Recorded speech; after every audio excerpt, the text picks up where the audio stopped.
FVG da scoprire, puntata numero 17. La provincia di Gorizia è al centro del nostro quindicinale di informazione dedicato alle bellezze e alle specialità del nostro amato Friuli Venezia Giulia. Prima tappa nel Collio presso l'azienda Tiare di Roberto Snidarcic, a pochi passi da quella che una volta veniva chiamata la cortina di ferro che separava l'Europa atlantica dall'Europa comunista. Oggi tutta un'altra musica, un po' di storia. Il territorio nell'ambito impero austro-ungarico fece parte del litorale austriaco.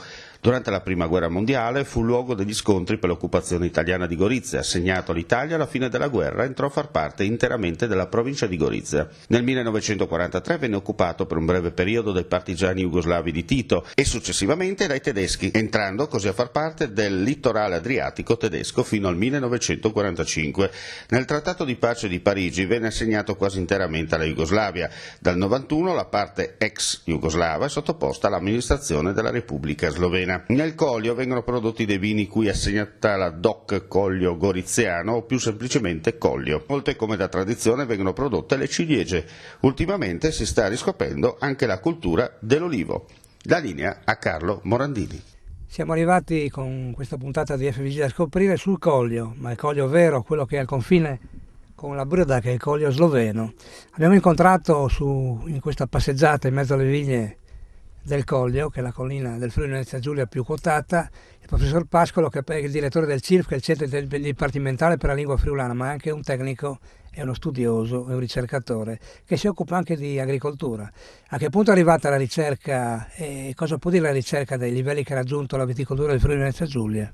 Ma sull'agricoltura sappiamo che ci sono delle aziende che sono diventate campioni del mondo, sono entrate nello scenario internazionale. È evidente che c'è qua una marcia in più in certe aree del Friuli. Qui serve ad aprire una finestra sulla fragilità invece del Friuli, sulla difficoltà che il Friuli stesso ha nel mantenere le proprie quote di mercato. E non mi riferisco solo al vino, mi riferisco anche al latte. Abbiamo assistito recentemente allo smaltellamento di una struttura che era le latterie friulane, dove 100 erotti agricoltori vedevano la propria crescita e questa struttura è annichilita. Non vorrei che succedesse anche per la viticoltura.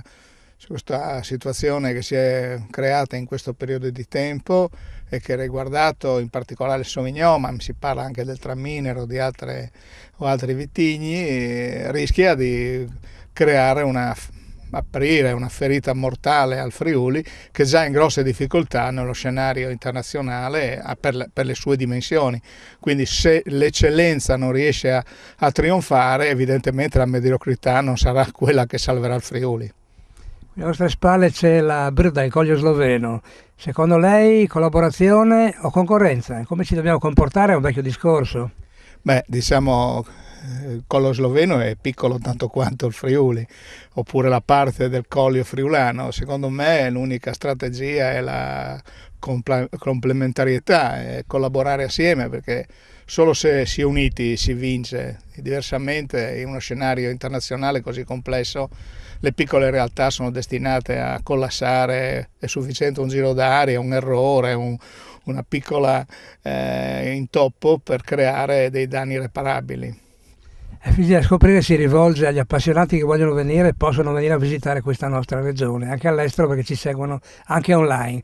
Dei motivi fondati perché vengano ad assaggiare i nostri grandi vini. Sì, sicuramente venire in Friuli è un piacere. Nievo lo consideravo un piccolo compendio dell'universo e io sottolineo questa visione del Friuli. Però va anche ricordato che bisognerebbe che fossero tutti più friulani nel senso tradizionale del termine, si evitassero queste situazioni conflittuali che tipicamente albergano nei nostri territori, e mi riferisco anche ai conflitti fra vicini di casa. Cosa devo dirti di più? Quale vino farebbe assaggiare a un visitatore virtuale di questo Friuli Venezia Giulia? Prima lo vede online e poi lo viene a assaggiare di persona. Beh, ovviamente il Sauvignon, ma non perché è sotto inchiesta, semplicemente perché il Sauvignon è stato il vino che in particolare in qualche azienda friulana che si è distinta, ha visto convinti 61 giudici internazionali. Il premio del mondiale Sauvignon non a caso è capitato in una di queste aziende che sono prossime al luogo dove ci troviamo noi adesso. Roberto Snidar Cigge, con l'azienda vitivinicola Tiare a Vencò di Dolegna del Coglio, figlio di un viticoltore del posto, a sua volta appassionato di viticoltura, ha deciso nel 1990 di dedicarsi alla valorizzazione delle colline vocate, vicino a casa sua, proprio a 2 passi dal confine. E ha subito compreso che queste terre sono adatte ai vini bianchi, particolarmente alla vite del Sauvignon. Che cos'è che fa amare tanto queste terre e che cosa che fa scegliere questo mestiere non sempre facile, quello del viticoltore? Beh, io sono nato in queste terre, sono delle terre particolarmente vocate per i vini bianchi e soprattutto queste zone qui sono particolarmente vocate per il vitigno Sauvignon. Qui il Sauvignon riesce veramente molto bene. L'anno scorso il mio Sauvignon al concorso mondiale di Bordeaux è stato premiato quale miglior Sauvignon del mondo, quindi qualcosa di vero c'è in questa terra. Se ne sono accorti anche i francesi, ma secondo lei quali sono le caratteristiche di questa terra che lo portano a esaltare così le sue carature? Senz'altro il tipo di terreno e il microclima, ma soprattutto il clone adatto, il clone giusto per questa terra, da dei vini molto particolari, aromatici e complessi. È un'uva che è sempre stata nel Collio o è arrivata di recente? Oddio, quando è arrivata adesso non saprei, però io sono 30 anni che ci lavoro su questo vitigno e dopo 30 anni ho avuto delle grandi soddisfazioni anche a livello mondiale, internazionale. Se ne sono accorti anche i francesi che sono i maestri del Sauvignon, ma oltre al Sauvignon qui cosa si produce di buono? Ma qui oltre al Sauvignon si produce la ribolla gialla, la malvasia, ma in questi fondovalle proprio, questi fondovalle sono vocati per il Sauvignon. I francesi sì, mi hanno premiato a Bordeaux come il Sauvignon più buono del mondo e secondo me vincere un premio così importante in Francia mi gratifica moltissimo, anche perché non ho le potenzialità di comprare una giuria di 60 giudici.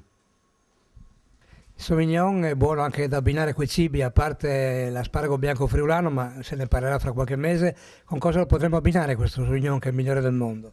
Ma questo Sauvignon, diciamo, non è un Sauvignon invadente, è molto elegante, molto fine, si potrebbe abbinare, anche perché no, anche con un spaghetto al pomodoro. Bene, quindi è un vino che si presta benissimo alla cucina internazionale perché gli spaghetti al pomodoro li facciamo noi in Italia ma li mangiamo un po' dappertutto. Sì, è un vino un po' che si abbina un po' su diversi piatti, anche perché non è molto invadente. L'attività agricola del viticoltore è un'attività di famiglia o è arrivata dopo? Allora io sono un figlio d'arte, vengo da una famiglia di viticoltori, però niente, mio padre aveva un carattere forte e quindi non è che andavamo molto d'accordo nel lavoro. Nel 90 insieme a mia moglie ci siamo allontanati dalla famiglia e abbiamo, con grossi investimenti che stiamo portando avanti, abbiamo creato la nostra azienda che ci sta dando belle soddisfazioni. Quindi chi volesse venire a visitare queste zone, cosa gli diciamo? Venite a assaggiare il miglior Sauvignon del mondo, che è fatto con tutti i metodi naturali e con le tecniche naturali. Esatto. Sì, quindi vi aspetto tutti ad assaggiare questo gran vino.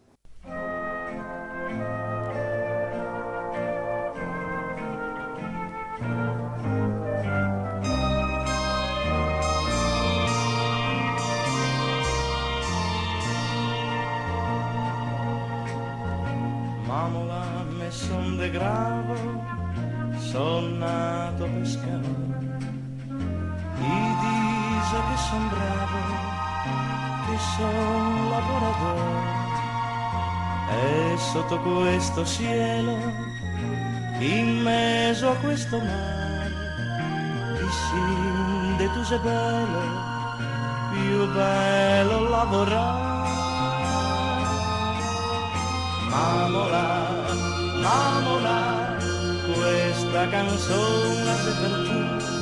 Mamola, mamola, perché te amo sempre più. Passerà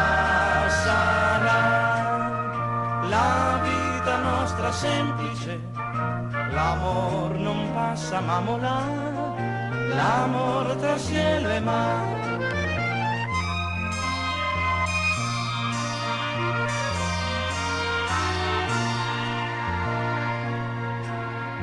Mamola me son vignuo al velion del pescador, quale te conosciuo, te dà tutto l'amore.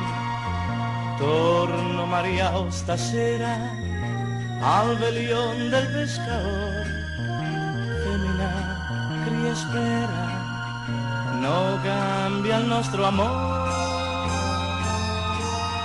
Mamola, mamola, questa canzone è per tu. Mamola, mamola, perché te amo sempre più. Passerà la vita nostra semplice, l'amor non passa, mamola, l'amor trasciende.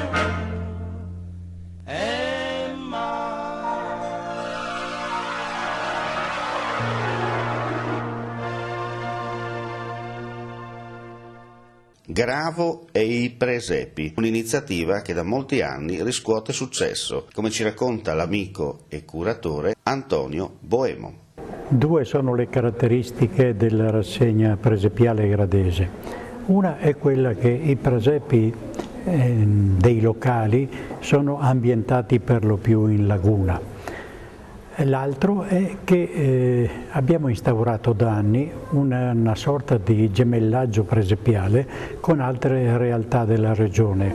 Parlo di Moggio, di Qualso, di Trieste, Udine, Aviano, poi chi ancora? Precenicco, Premariacco, Attimis, insomma con tante località effettuiamo questo scambio di presepi. Noi portiamo i nostri in esposizione là e qui in mezzo ai 270 della rassegna gradese di quest'anno troverai anche i presepi di altre realtà. Fra quelli esposti qua troviamo anche dei presepi che arrivano dall'Austria, dall'Inghilterra e ce ne sono pure un paio di collezionisti di presepi che sono arrivati dal Kenya e anche dal Giappone. La rassegna si concluderà il 10 di gennaio. Nell'arco di questo periodo sono previste diverse visite guidate gratuite in giro per visitare i presepi del centro storico, del porto, ma abbiamo presepi esposti in tutto il territorio comunale, comprese le frazioni di Boscate e Fossalon. Poi diciamo anche che per le giornate di punta, quelle del 2, 3 e 6 di gennaio, c'è anche a disposizione del pubblico un trenino gratuito che collega proprio la zona centrale dal porto fino al Palazzo Regionale dei Congressi, dove quest'anno si trova allestita la mostra interna dei presepi. Anche questa puntata è andata a ponente, non resta che ringraziarvi per la visione e l'ascolto e, come si dice in questi casi, alla prossima!